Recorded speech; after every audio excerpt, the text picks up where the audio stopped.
The Timberwolves played a basketball contest last night, and they did so without Jimmy Butler, something they've done a few times this season. And it feels like whenever Jimmy Butler doesn't play, Karl-Anthony Towns plays well.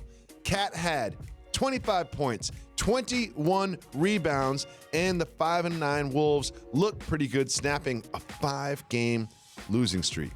Jalen, what do you expect from this team without Jimmy Butler, and can they turn that 5-9 into an over 500 record? This isn't saying much, but they're going to be better without Jimmy Butler. And the reason why is, first and foremost, their best player, Karl-Anthony Towns, is not going to feel a level of confidence that he's the franchise player. He signed his maximum deal, and they're going to use him to his strengths. Yep. You notice in that highlight, you showed him on the block. You showed him being aggressive. That's what he has to do more of, play in the mid-post, and then find his way to the three-point line.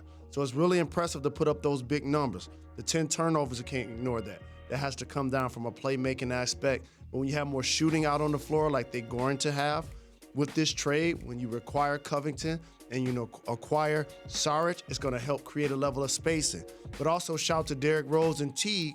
They're both combined for 48 points in that game. They've been great. And there was obviously tension between Karl-Anthony Towns and Jimmy Butler and Wiggins and Jimmy Butler. But one thing I love is when you give these kind of quotes. Here's what Karl-Anthony Towns said about Jimmy Butler leaving. He said, quote, "He's one hell of a player. I don't know how many Jimmy Butlers there are in the world, so I think he'll be missed." Jalen, what exactly is Karl-Anthony Towns saying? Key word, I think. Yeah, he's like, I think he'll be missed. Yeah, so, I think. I mean, at this point, like, it's enough talking.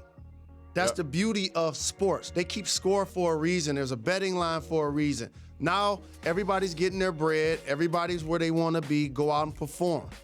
But the main thing that stood out the game to me that I can't ignore is that Karis LeVert's injury was really gruesome. It reminded me of a combination of what I saw with Paul George as well as Gordon Hayward.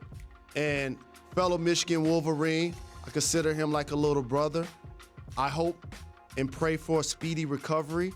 I know he's going to respond like the other players that I mentioned that had injuries that looked really terrible, find his way back out on the NBA floor. He's having a terrific season.